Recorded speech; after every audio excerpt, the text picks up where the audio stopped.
So I've known Leah Remini and her family for many years. I actually grew up with Leah and her mom and sisters when I was quite young. She always had a bit of a sense. I think it actually started when she was became an actress. When she got her first role, I was in her life at that point, and it became everything. She became the most important person in the room. She became the most. Well, she just had to be better than others at that point. And I think when she started to show her true colors, it was after that. She was very rude and extremely pompous and was very much about how come she wasn't getting the service that she deserved. And this person was doing everything they could possibly do to help her. I mean, it was, I think it was over a cup of coffee or something completely silly. And to see that in her, I mean, we were just in a conversation, and then she turned to this other person and started giving them a whole horrible wrath of hell. I was kind of like, wow, um, that was rude. She's like, oh, she's always messing up my coffee, and continued to complain about this person. I can understand to some degree that if you're expecting a certain quality and service that should be provided, to go out of your way to making someone feel less, and to honestly, this person almost walked away in tears. I think her true colors started to come out when she started to get some of the celebrity bug in her. And she wasn't, I mean, I think she had done one episode of Saved by the Bell, or, I mean, it was like something that she was on for like a few minutes. It wasn't, her stardom had not even peaked, at, not that it ever has, but it's never been like huge movie star. She was on an episode of a show. It was cool, but not necessarily like all that, and certainly not deserving of making others feel less. And that definitely became kind of her, what she was known for. It's not like she's the most important person in the world, and yet she acts like she is, and everybody else needs to be at her feet kissing them, or she's holier than everybody, and why are people not just, falling over themselves to make sure that she's okay? And especially when they are falling over themselves to make sure she's okay, to see that she is honestly just dumped them like they don't matter. I realize that it might be stressful getting into a career, and I've worked with many celebrities in the past. I have many VIP friends. I have many circles that I've been in part of that I can drop names all day long. They've never once treated me anywhere close to how she's treated me, and they are far more important than she'll ever become. It was very disheartening for me because here's someone that I grew up with that I actually thought was a friend, and she pretty much started to ignore me after that.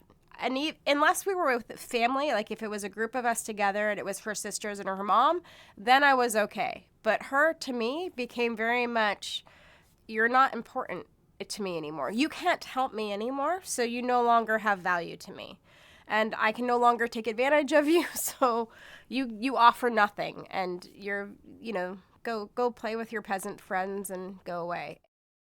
It was very much, oh, you guys don't matter. I'm done with you.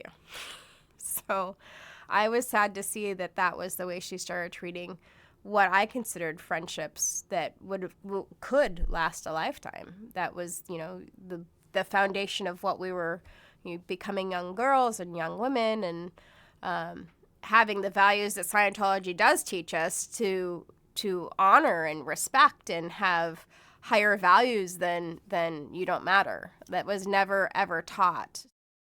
I remember meeting her boyfriend at the time, who was he was such a sweet guy. And I think he was new to Scientology. I don't think he had ever, or he was his first time or second time into the church.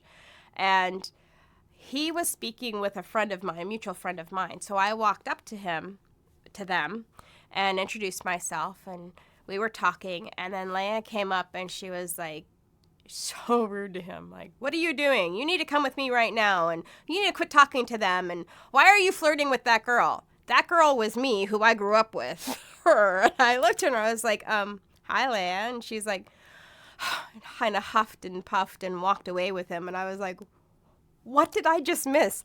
All I said was hello. And to see that response come in when there was nothing happening, and I maybe was next to her boyfriend for a whole minute and a half, maybe.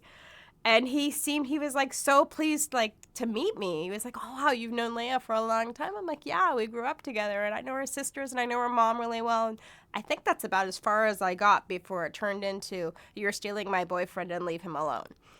So I was like, well, then. And then he was, I saw them a few minutes later, and she was chewing him out, just nailing him to the ground. Like, how dare you? And I bring you to this place, and this is how you treat me. And I don't know what he had done, but he was apologizing. I'm sorry, it's not what you think. And I didn't stick around for much longer than that. So it's like she's trying to step on people so that she can be given something, and it's all false. It's all a deck of cards or house of cards. It's all this fake truth that she's sitting on that it doesn't mean anything. And I think, obviously she's money hungry. I think that the things that she's trying to use that is an interesting story, somehow, Scientology becomes the, ooh, what's that? And, you think by now that people would go, okay, we've been around long enough. And there's, we're growing faster than ever, and we have bigger organizations than we've ever had. So there's nothing quiet about what we're doing. There's nothing private or that you can't find out. And she's the last source I would go to and for anything, much less Scientology, and find out what is Scientology.